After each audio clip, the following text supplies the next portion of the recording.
आपण बघत आहात डिजिटल इंडियाचे डिजिटल न्यूज. ठाम मत मराठी न्यूज.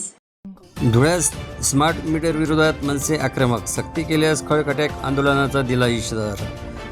राज्यात महावितरणकडून स्मार्ट प्रीपेड मीटर बसवण्याची मोहीम सुरू असतानाच आता धुळ्यात महाराष्ट्र नवनिर्माण विद्यार्थी सेनेने याला कडाडून विरोध दर्शविला आहे.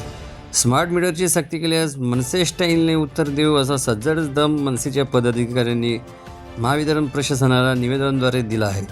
या मीटरमुळे वीज ग्राहकांवर कर्जाचा बोजा पडणार असल्याचे सांगत सध्याचे पोस्टपेड मीटर कायम ठेवण्याची मागणी यावेळी करण्यात आली आहे. महावितरणने स्मार्ट मीटर मोफत असल्याचे भासवले असले तरी त्याचा 12,000 रुपयांचा खर्च आणि व्याजाचा भार 1 एप्रिल 2025 ग्राहकांच्या खिशातूनच वसूल केला जाणार असल्याचा आरोप महाराष्ट्र नवनिर्माण विद्यार्थी सेनेचे धुळे उपाध्यक्ष शामक दादाबाई यांनी केला आहे. वीज कायदा 2003 नुसार मीटर निवडीचा अधिकार ग्राहकाला असूनही कंपनीकडून सक्ती केली जात आहे. ही सक्ती न थांबवल्यास तीव्र आंदोलन छेडले जाईल असे स्पष्ट करण्यात आले. यावेळी मनसेच्या राज्य सचिव प्राची कुलकर्णी, शामक दादाबाई, जितेंद्रबाई सानी यांच्यासह इतर पदाधिकाऱ्यांनी अधीक्षक अभियंत्यांची भेट घेत चर्चा करण्यात आली. ठाम मत Marathi news, bureau report, Sopan Desle, Dhule. धुळ्यामध्ये सध्या मीटर बदलण्याचं काम चालू आहे. एका विशिष्ट कंपनीचा फायदा होण्यासाठी हे मीटर बदलता आहेत. आता आम्ही त्यांना तेच विचारलं की तुम्ही मीटर का बदलता आहात, तर त्यांनी सांगितलं की नाही तो म्हणजे रीडिंग म्हणजे घरी ऑटोमॅटिक रीडिंग इथं होईल आणि समजा जर तुमचं बिल जास्त वगैरे आलं तर आम्ही ते बदलून देऊ.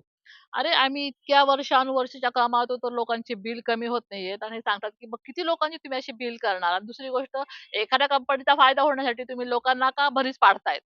आणि कुणाची इच्छा नाहीये, कुठल्याही ग्राहकाची इच्छा नाही की नवीन मीटर बसवावं असं.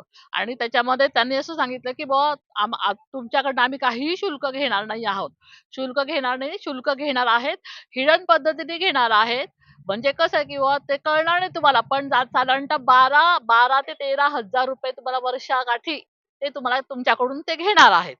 तर त्याच्यामुळे आम्ही सांगितलेलं मनसेकडनं आम्ही स्पष्ट सांगितलेलं आहे की धुळ्यामध्ये आम्ही कुठलंही मीटर बसू देणार नाहीत. आणि जर मीटर बसलं तर मात्र आम्ही ते फेकून देऊ आणि मोठ्या प्रमाणात आम्ही जन आंदोलन उभं करू आणि आम्हाला अजिबात नाही चालणार. दुसरी गोष्ट, आत्ताच एक 80 फुटी रोडला आता जस्ट आम्ही एक किस्सा दाखवला की एका महिन्यात एका बाईचं 400 रुपये बिल आलेलं आणि दुसऱ्या महिन्यात लगेच एका महिन्यात 1,87,000 बिल आलेलं आहे. बघा काय म्हणजे कुठं चाललंय, काय चालला हा प्रकार. अतिशय अंधाधुंद कारभार चालू आहे इथला शासनाचा. तर आता आम्ही त्याचा तर निषेध करतोच, पण जर प्रकरण जर वेळेस ते आवरलं तर आम्ही फार मोठं आंदोलन करू मनसेकडून. महाराष्ट्रातील ताज्या घडामोडींसाठी पाहत रहा ठाम मत मराठी न्यूज. तसेच आमच्या चॅनलला लाईक, शेअर, सबस्क्राईब करायला विसरू नका.